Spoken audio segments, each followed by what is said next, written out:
And I ride my bike and I get in the street and a van is coming. I slide down and the van stops right before it hits my legs. Like the front tire was on the other way, the back tire was right here, and I was in the middle. And I always think,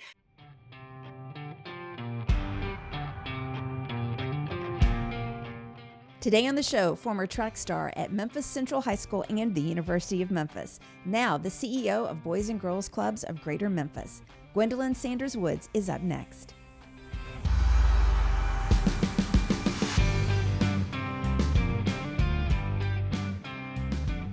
Welcome back to the Fifth Quarter Podcast. I'm your host, Sandy Adams, and this is where we dive deep into the world of sports, talking with retired athletes, current athletes, and everyone that makes the sports world great. A quick reminder, if you're not already subscribed to the podcast, make a note, subscribe to the show wherever you listen or watch. You can find all the information at 5thquarterpodcast.com. Now, grab your iced tea or your coffee, get ready to be motivated and inspired because this is where the real stories are told. Now, let me introduce you to my guest. She's a former track star at the University of Memphis and now the first female CEO at the Boys and Girls Club of Greater Memphis. I couldn't be more excited to welcome to the show Gwendolyn Sanders Woods. Gwen, thank you for being here. thank you for having me. I'm excited. I am too. You know, I like to tell everybody how we met. And I can't remember if we kind of met through Instagram. And then I think I saw you at the door of like the Grizzlies game. And then you guys are rebounders, aren't you? Yes. Yes. So then, you know, we've just like gotten to know each other and I just love your energy and I just think it's great. And so wanted to have you on here and just so happened you got promoted to CEO and we'll get into that. I know in a little bit, but let's talk about where you grew up. Actually, no, I'm gonna spring a question on you. Who is Gwendolyn today? I think Gwendolyn today is very similar to the little girl who I was growing up. I've always been a super positive, excited person. And even though life threw a lot of things at me, I think that as I stand today, I'm still that same person that really believes in happiness and to do anything just to not only have a smile on my face, but try to put a smile on others. So I think I am still that person who is not a hopeless romantic, but a hopeless person that really believes that a smile just makes anybody else's days better. So that was who I growing. I agree with that totally. And I think that's one of the things that just kind of attracted me to you in some capacity was that you're always happy. Not that we don't always have things going on, but I think you and I are mostly alike in the things that we choose to be happy. You know, we Right. choose to put that out there. You grew up in Memphis. Could you kind of give us, because I know there's some things in your childhood, if you could just tell us how you grew up in Memphis as a child and the things that happened to you that have kind of, well, have followed you till today. Well, I grew up in Memphis, South Memphis to be exact, more in particular Annisdale, right, Mhm. by Lamar and McLean. I was grew up in a single parent household, not because my parents wasn't married, but my dad died of leukemia when I was 4 years old, really, really young. And because of that, life changed for not only me, but my mom. Right. She ended up raising three kids as a single mom. We were really involved in church and I came from a good family, but the neighborhood where I grew up kind of shifted. So some of the same things that our kids embrace or um, come in contact with, whether it's gang or violence or a lot of stuff, I was involved. Well, not involved, but those things were around me. So Right. it took uh, my parents and outside support to kind of help keep me on the right track. Because even though you come from a great family, uh, peer pressure and being outside the family, having those things at your fingertips can influence your life. And I'm just thankful uh, because mentorship and a certain coach changed my life and kept me on the right track. So when my mom was working, I had Right. something very positive to do. So I grew up in inner city, and a lot of people didn't expect for me to make it. some of my close friends that growing up, they didn't actually make it out of Right. the neighborhood. Some of them Right. not alive today. So, I embraced a lot of things. I had a lot of support, and I'm grateful for it because it changed my life and kept me on the right track and exposed me to things that I probably would have never been exposed to or had an opportunity to do. How do you think that your mom, being a single mom, how did she inspire your journey and the person you are today? Well, my mom was an amazing person. She was a really good person, and she was a woman of faith. And the reason I say that is because she kept a smile on her face, right? Even I don't care if a bill came in and it was saying that the lights were gonna cut off. Right. She wouldn't let that like discourage her. She just absolutely believed, like I said, I grew up in church that God will make a way. And honestly, he always somehow did. And so she always encouraged us to have faith and to work hard. It wasn't any handouts. My mom got up, Right. went to work. If her car wasn't working, she caught the bus and went to work. And Yeah. so because I saw her get up and go to work and she didn't necessarily take handouts, she wanted to work for the things that she got. I think that their work ethic and ability to go out and try to make it happen and don't give a lot of excuses, just Right. do your part and everything else hopefully will fall into place. I feel like, but who she was, her faith, and how she worked really shaped who I was as a person, who I am as a person. How do you think that absence of your father has affected you as an adult now? Well, statistics show that a girl growing up in the absence of a father, you hear certain behavior that Right. this little girl displays. Thankfully, a lot of those behaviors I don't display. One, my mom absolutely made me aware of the kind of man that my father was. Um, Yeah. he was a good man. He took care of his family. He worked hard. So even though I did not have that father in place, she always told stories of what an amazing person he was. So growing Yeah. up, if I did think about getting married, I would always think about this is the kind of guy that I would want because my mom always talked about how this person was. She also kind of shielded us and meaning that she was very strict. So a lot of the things that people their parents were working or that others in the neighborhood could do, Mhm. me and my siblings were unable to do.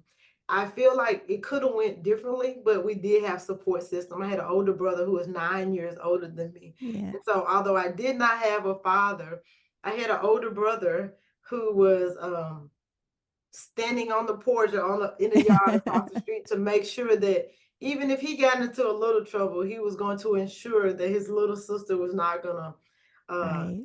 get into as much trouble. Whether it was, I can remember him telling me, "Do not ride the bike in the street," but I feel like it was so boring riding on the sidewalk. So I thought no one was watching.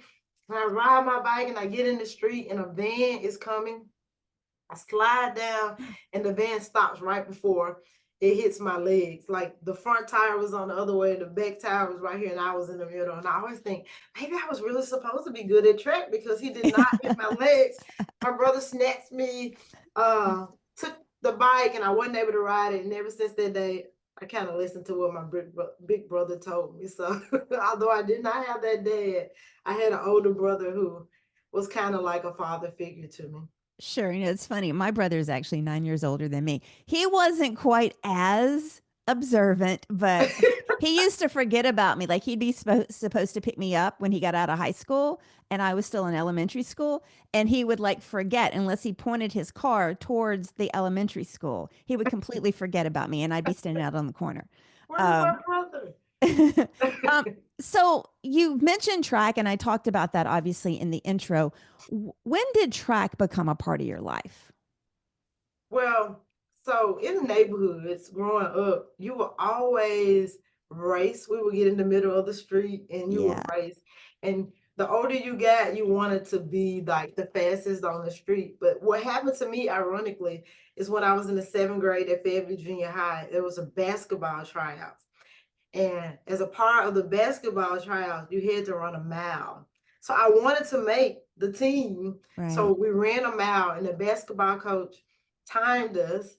And she was looking at the clock and she was thinking, did this, it was 20 laps around the gym at Right. that time.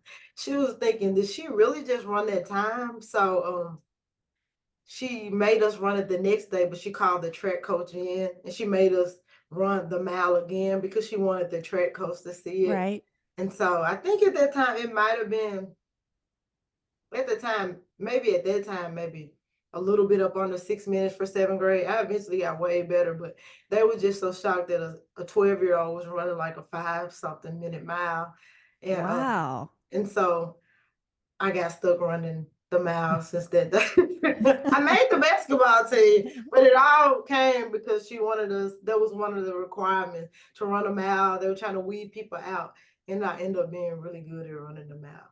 So And that was that's my what I was first going time running the mile that day. So that's what I was going to ask. Did you play any other sports besides I track? love basketball, but I just happen to be really good at track. In basketball, I was good. I was a decent player, but the kids now, they have personal trainers. They Oh, have I know, right? we barely had a place to play basketball, but like basketball, I was good, very good at defense. Uh, and back then, if she called boxing one, that means when I'm on you, you're never getting the ball. You're not gonna score anymore.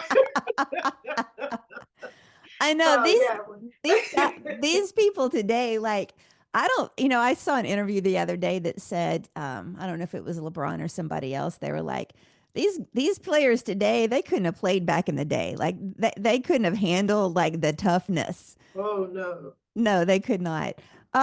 Did you play basketball all through high school? Yeah, so I played in junior high and I played at basketball in high school. The farthest we went in high school, we lost to sub-state, Coffee County. And I feel like if we call them back, my team, we might get our revenge. At this age, we want our revenge. We want to play Coffee County. So anybody listening to this podcast, you played at Coffee County Central High School, wants our revenge. Okay, wait a minute. You went to Central High School? Central High School. I just caught one of their games the other night. It was Central versus Overton, and I went. Oh. I watched it. So I did not know you went to Central High School. So yeah, let's have that revenge game. Obviously, yeah. So you started running track, and the mile was your big thing. Was your main Mhm. event? So I ran in junior high. I ran the mile and the 800. So in junior high, I might have won like I think the award says 65 consecutive races. I Right. never lost. So back then you only have the leagues. I think city and regionals back then. And then after that, I went to Central. And my track coach at Central called me in the middle of the summer and asked me, was I going to run cross country? And I was like, well, what's cross country? She said, well, it's just like you warm up. They used to make me practice with the guys because the Right. girls really couldn't keep up back then. So she was like, 3 miles you run before practice. And I was like, well, I don't know about that. I said, where is this at? She was like, Central. And I said, I don't know. She said, well, could you just show up for practice? Because I just got the new basketball coaching job. And I told her I can get you to run cross country. I'm like, well, when is practice? She was like, tomorrow. So I showed up and I started running cross country. Did you have any colleges recruiting you for basketball? So no, back then, even with track, so let me tell you the story, even with track. There were not a lot of people recruiting, or I'm not gonna say, but maybe our guidance counselors. Mm, We had so many people or students at Central that I think sometimes some students get lost sure. in Yeah. in the shuffle because I would do exactly what they say. Take your ACT, do all Right. these things. But I think sometimes at that times guidance counselors assume that we know what's next, right? Exactly. So Exactly. no one in my family had ever went to college. And what happened was the same basketball coach, it was March, my senior year, and she goes, well, Gwen, what are your plans?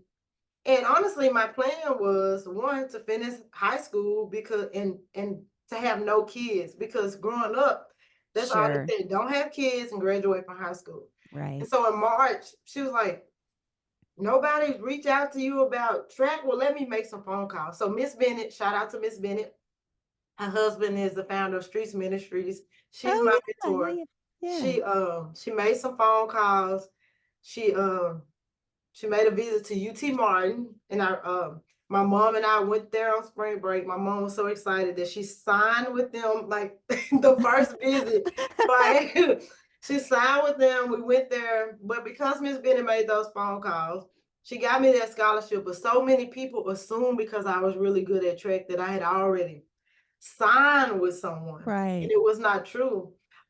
So I went to UT Martin my first year. Many people don't know that, but I went I to didn't know that. And I grew up like 30 minutes from Martin. Really? I didn't know that. Yes. So I I went to UT Martin my freshman year.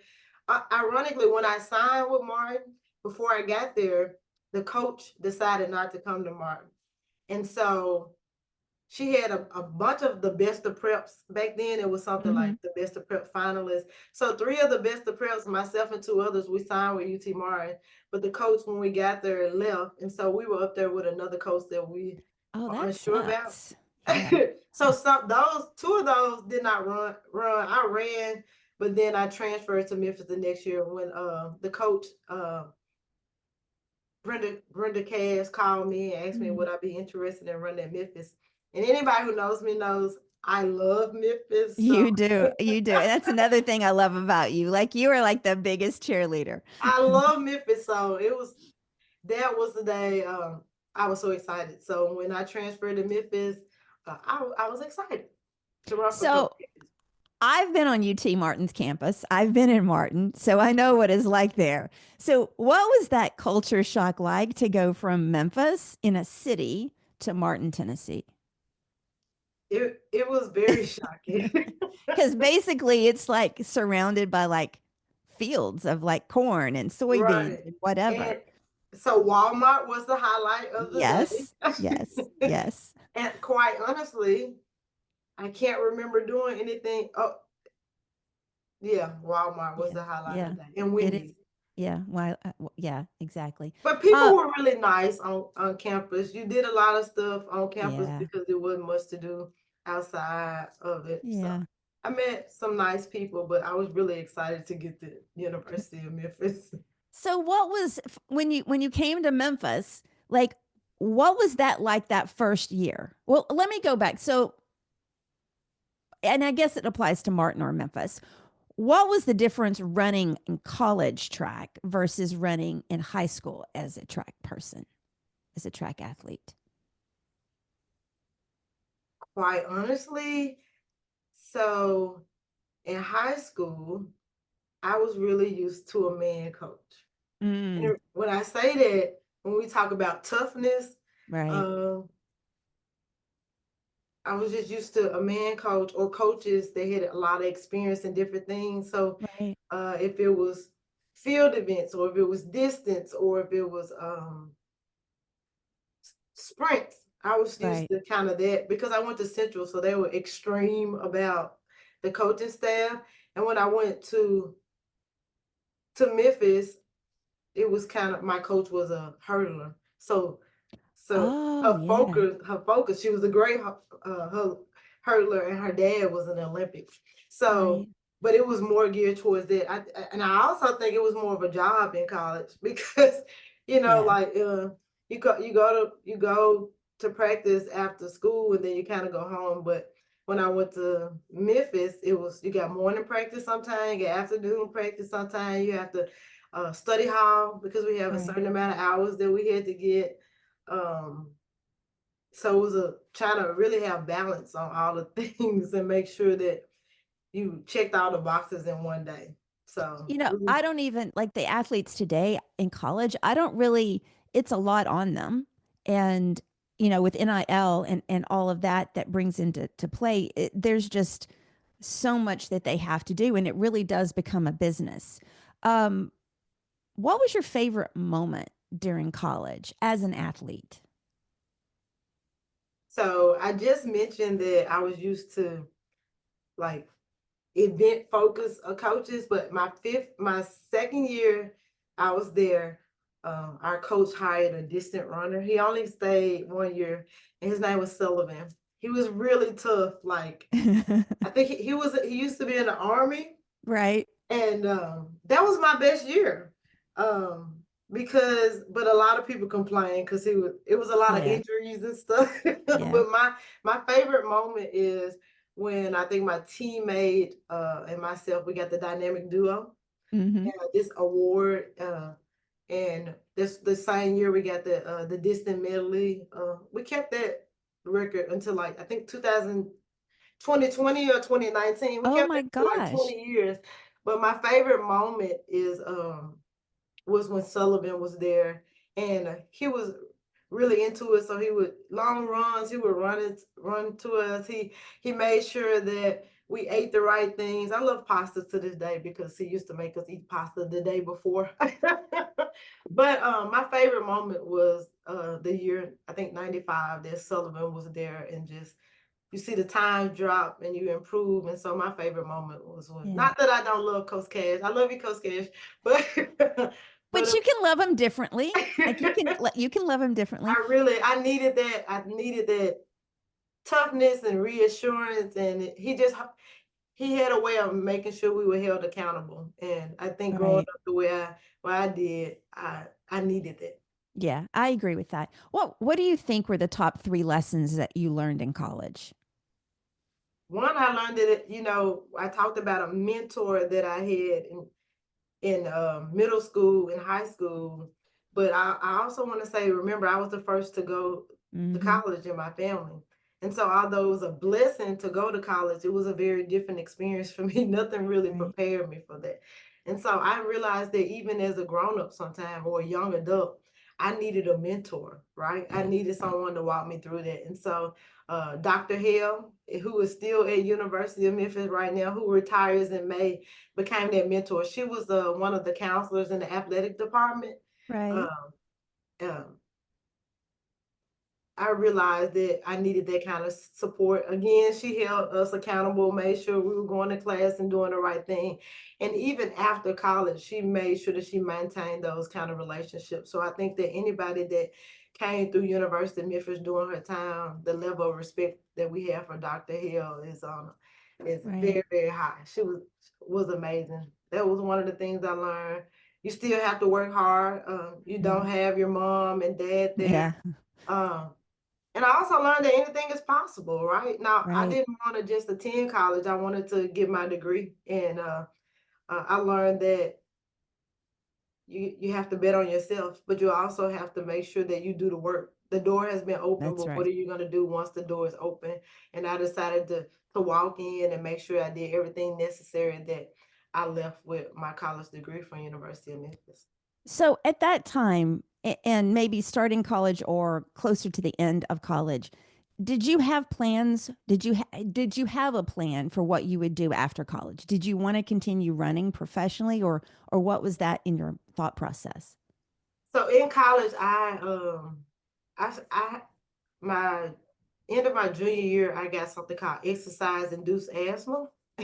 Oh. And so what happened was I started to have breathing issues, which Mhm. caused me to have a lot of different inhalers that I used to have to use. Right. If you're gonna run something fast, you gotta use this one. If you're gonna run something slow, use this one. So it was three different inhalers that Oh I my was having to God. use, and it was just becoming like a lot. Yeah. And so I still ran, but for a while my breathing was off. Ironically, I do not have any issues running right now. But during that time, so running professionally wasn't an option for me. I really didn't know what I majored in communication. So what I Hmm. wanted to do back then was not something that was very popular. A lot of girls do it now. I wanted to do sports, right? So Right. I love basketball, I love football. Right. And Right. so now that you can put on ESPN and you can see women on there all the time talking about these Exactly. sports. But back then in the 90s, early mid 90s, it was not Yeah. an It was option. not. So that's the only thing I wanted to do with that degree, but it wasn't the opportunity wasn't there for me now. So when I see women on ESPN or Sports Center or anything like that, I'm super excited. But so I didn't have a plan outside of that, but I've always had a love for kids, and for some reason, kids always. Yeah. I am TT Gwendolyn to everyone I know. Their kids. Um, I just feel like the work that I did kind of like fell in my lap. I feel like it was a calling. Even when I tried to run away from it and take it off my resume that I work with youth. I wanted to do something else when I got my master's. I'll take this off and I'll just do this. But I had the most peace and joy in my life when I did yield to like working with kids. um, did when you got out of college, so you've talked about the exercise induced asthma. Did you have any other, because I've had other track people on here. Mhm. Was there, and actually most of the athletes I asked this, was there some type of withdrawal, so to speak, from going from being that athlete on a regular basis to then being in the real, not in the well, in the real adult world where you're working and you're not having that sport? Did you have any issues with that transition? I think that you always miss that kind of high. If your Yeah. name is in the newspaper or you're Yeah. on the news or people know you from that, I think that for a while that you kind of miss that. Now I ran track, so you're tired all the time doing Right. it. So it's not like I don't miss those extreme practices, but I think that since college I've had experiences. Like right after college, I went to my first job was youth villages. And so youth villages used to have this 5K run. Right. I remember And that. so they needed to put together a team, and I forgot the CEO of U Villages at the time. So they was trying to put together a team, and someone asked him, "Well, did you know that the new girl in college five used to run track in college?" And so he came to the college that I worked in, cottage, and he asked, "Would I run the 5K?" And I was like, "Well, when is it?" It was a Friday. He was like, "Tomorrow." But if you run, you can be off a couple of days. And so I ran and I got the medal. Um, and so he was bragging. He was like, you do you guys know how long she practiced? One day, but he didn't tell them that she was she just got out of college and that's why she's still in shape. So I think that every once in a while, even here at Boys and Girls Club, you know, in Memphis and May, they have the 5K. So every once in a while Right. I get to go, and as long as I get the first place of my age group, I'm kind of happy about it. So do you still run on a consistent basis? So I just had knee surgery in September, I and did not so know that. yes, rehab finished in December. So I'm just getting back. So I got Oh, a little you bit. hid that on social media because I don't think I saw that. Yeah, look, yeah. So I'm trying to. I just started back running this thing. I'm taking it easy. They suggested that I run, alternate, do other Right. things on my knee because I don't. That's my second knee surgery. I told my ACL, and then this was my meniscus. So this is my second knee Oh, surgery. And so I want to run long term. So I try to take it easy and do other things. sure. But Sure. I still Um, run. I eat too much not to run. but I'm just going to say, from a woman, you got a great body. Okay. Thank you. Uh, so I'll tell you, my girl crush is you and Kim Sanders, I Relis's love wife. Kim. Okay. I Kimmy, call yeah. her my cousin because Sanders is my maiden name. Yes. So you two are like my girl crushes. Like, y'all look awesome. Um, I know everybody's out there going, what did she just say? Okay. You heard it here first. Okay. Um, so let's talk about that professional journey now. So how did your work journey get you to Boys and Girls Club? So remember I said that my mentor was Miss Bennett, Debbie Bennett. Yes. Her Yes. husband is Ken Bennett. He is the Ah, CEO of Streets Ministries. yes. He actually used to be the chaplain for University of Memphis basketball team years Okay, ago, gotcha. right? So he called me one day. We went for coffee, and he was asking me would I be interested in working at the job. Um, got hired for one job, but within maybe a month, I transferred to another job. And I can honestly say, when I worked at Streets, that was the first time I could say love and job in the same Right. sense. And I felt like I found my passion. It was just so Right. easy. The kids were drawn to you. And I feel like this kind of work you get to see the fruits of your labor. Like I'm older now, so when I see a kid from streets and they're like, Miss Gwen, you remember me? You taught me this. Or you get to see kids that are in the fifth grade and now they're working on their PhD or they're doing some amazing things in the world. I went from streets, I worked at Department of Children's Services where I saw Mm, kids in a different light because I was a yeah. child abuse investigator. So you saw some sad parts and you really wanted Yeah. to make sure you kind of protect these kids from this. Right.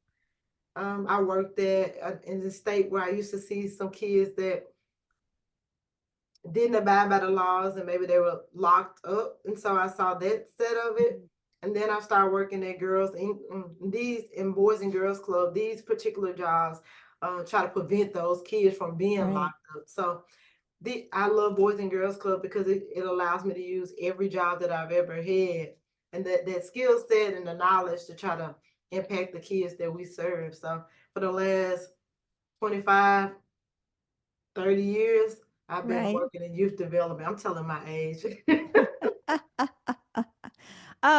So what how did athletics, being an athlete, how did that help or has it helped you in your job today? I think it helps a lot, right? Right. I think that anytime you play sports, you're quick on your feet. You have to be able to make Right. decisions. And if you've ever been good at a sport and addicted to winning, then you'll do anything necessary to get the job done. Yeah. I feel like being an athlete gives me a don't give up attitude, right? It allows you to increase the morale of your team, your employees, tell them they can do it, work together to accomplish the goal. I think that it helped me a lot. I see a little bit to take it, and it just encouraged to do the best. I credited my upbringing because coming from nothing and trying to work hard to get something, and Right. also being a good athlete, you want to achieve goals and you want to make sure you do the research on your team. And so the Sure. research of the organization, everything dealing with sports, I feel like I've benefited greatly by participating in sports growing up.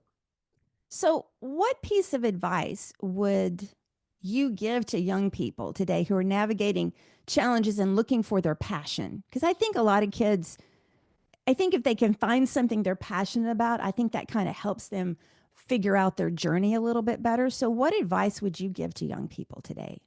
Don't be afraid to try new things, Right. right? Um, be exposed to, have conversations with people that you probably never have conversation. Be open, Ooh, willing, do your research. You might realize that you're really good at something that you never gave an opportunity, and don't be afraid. Don't be afraid to fail because sometimes failing is something. Realize, hey, let me try something else, and don't lose faith in yourself. You have to right. believe and write it down. I'm really a believer in write the vision and make it plain. What is it that you want to do, and how can you reach those goals? I put Um, I will be the CEO of Boys and Girls Club in my phone 5 years ago. are you serious? I Yeah. love that I mean, you manifesting. never knew it was gonna happen, Exa- but I put it in. exactly. Exactly. Exactly. No, no, no. I think, I talk a lot about people have negative thoughts or positive thoughts. And I think that if you think about what it is you want, your actions then subconsciously are going towards that. And no, I think that's obviously great. Looking back at high school and college, what do you see was maybe your biggest struggle? And what do you think would have helped you overcome that struggle? So being that my mom was a single parent, right, and I was in Mm-hmm. college, I feel like my struggle was one, not having anyone do it before me and trying to Right, navigate on my own what success looked like or what just to get things done. And from a financial standpoint, even though I was in school on a scholarship, my books were paid for, I had a meal plan. Back then, NCAA rules, you couldn't work during the school year, right? You could only work in right, summer. So my struggle was financially, like I didn't have a car. my family did not come from money, so I didn't have a mom that could, give me a car. I Right. eventually got one, but I think one of my struggles was finances. And so even the NIL deal would have been amazing for me, even if I got paid for posting something just to be able to pay a car note or just to make sure that I had Sure. money in there to buy things when my mom couldn't afford it, or when to have additional money when the dining hall is closed, right? When you Hmm. can have a meal plan, but if it's past 7 o'clock, what happens when at 8 or 9 o'clock when you're hungry? Exactly. Exactly. So okay, so let's think about what do you think your biggest value is to others today? I think if you know Gwen and my upbringing, I just feel like my life is a reflection of having faith. Like, don't give up. I just feel like Right. I'm such a calming person that if I can accomplish these goals, or if these things can happen for me, I think that other people can look at that and say, you know what, anything's possible. This can happen for me too. I serve as a person that usually try to make sure that others are encouraged. So I Hmm. think that my greatest value is that I bring genuine love and encouragement, um, and and a testimony to everyone that if you believe and you work hard, then anything is possible. So, as you became CEO officially, like you were the interim CEO Right. for a few months, and Since then from September to December. okay, and then they elevated you to CEO. They promoted you to CEO. So, what is your vision for like the next year, the next 5 years for Boys and Girls Club? One of my visions is, one first is to spread awareness, Right. because Boys and Girls Club does so many amazing things, but a lot of people don't know that we exist. When I say we Yeah. have 19 sites across the city, people go, 19 I sites? I didn't know that. 19 sites, and they don't know that we serve ages 6 to 18, and it's literally either free at some clubs or $10 to be a part of our clubs. Right. Um, we have music studios. We have a technical training center that we're going to partner with University of Memphis, so some of their freshmen can come and learn those soft skills or Right. logistics or different things while they're in school. We have all these clubs and all these available, but people don't know. And I also want to like partner. So if we don't have a club in their area and the kids can't get to it, how can we partner with community centers or other schools to try to have the Sure. services that we provide in their schools? If the kids can't get to us, how can we get these life-changing services to these kids? They need it, because Mhm. statistics show that 62% of violent crimes happen after school. Yeah, And Boys and Girls Club is a solution. We provide a safe place after that's schools right. with engaging programs ranging from um, tutoring or conflict resolution all the way to job readiness. So we have the services. We just need to think and work together to try to collaborate and see how we can get the services in areas where we are not. So I've noticed lately that you've been doing a lot of PR. And Right. is that part of the plan to really just get it out there? Get it out there. It's probably a lot of people who have heard of Boys and Girls Club, Hmm. but not really familiar with what we do. And how can we spark that curiosity and to support? Do you want to volunteer? Would you like to come Right. into our clubs? Do you want to donate? Some people might think they don't have a lot of money, but do you know that if you could donate $10 a year. You can contact Right. us and donate that, and that $10 allows us to support a kid to come to our club. You can pay $150 and pay for Right. summer camp. It's in it. We just want everybody to know that we're here. I am like you said, the first woman to be the Right. CEO. And it kind of means different for me because I worked at a club, right? So different from Right. other CEOs that were in my seat. I worked at a club as a club director, then I was a trainer, then I was the chief operating officer.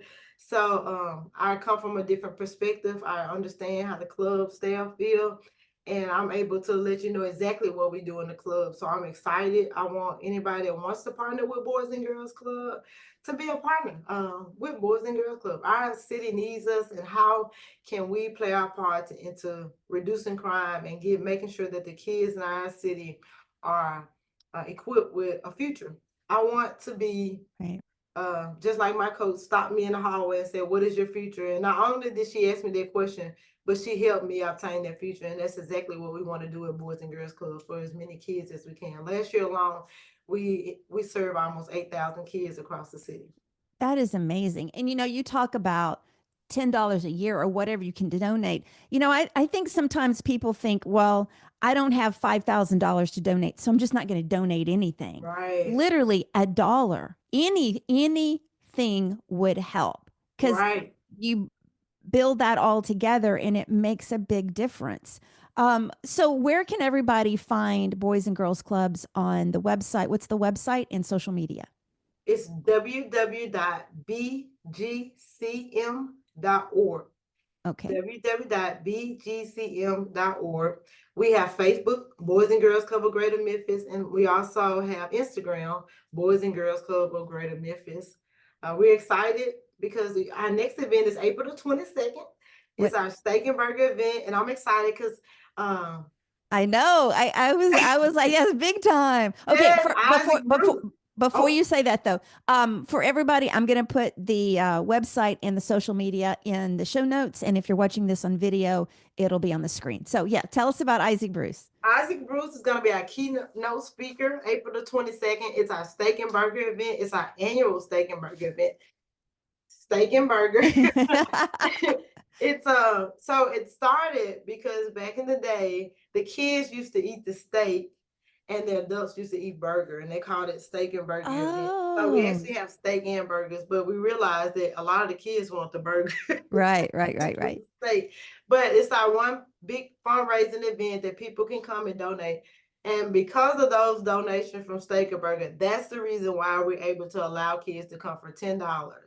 or for free. Because for one kid, it costs us $1,000 per kid to provide those kind of services. And so we're excited about it. Stan Bell is going to be our MC again. He's Right. MC'd our Youth of the Year event. He did a really, really good job. And so we're hoping that University of Memphis alumni, old and new, will come out and support this event. I'm excited to hear what Isaac Bruce is going to say. He grew up a Boys and Girls Club Oh, I didn't member in know that. Florida. Yeah. Um, did he have any hesitation in coming? Like was it hard to get a hold of him? Well, actually, I reached out when there was an opportunity for me to possibly get this job. I was Right. brainstorming. And so actually he reached out and congratulated me when I got the opportunity. Oh, So I am extremely thankful for Isaac Bruce and his support, and really University of Memphis athletes sure. support. Anthony Miller come when I was at the club, come and do Right. counts for the kids. So usually, that's what I love about University of Memphis. If we play the sport together, they have always shown love. We support one another. So I'm grateful for the support of University of Memphis athletes. Okay, so last question. What would you tell a 9-year-old Gwendolyn? If you could go back and talk to yourself, what would you tell what would you tell your 9-year-old self? It gets better. I love that. I love that. I love that. Okay. So thank you so much for being on the show. That's a wrap for today's show, Gwen. I appreciate you coming on here. I know you're busy. You've had back-to-back meetings this morning. But thank you so much for doing this. Thank you for having me. You're quite welcome. So, thank you all for watching and listening, especially if you've made it all the way to this part of the show. I appreciate all your support. And another reminder to subscribe to the show wherever you listen or watch. My mantra is like, share, and review. Follow us on social media at 5THQRT Podcast. And yes, go Tigers. Until next time, remember, change is our ally and it paves the way for greatness. Stay inspired. Have a great rest of the week.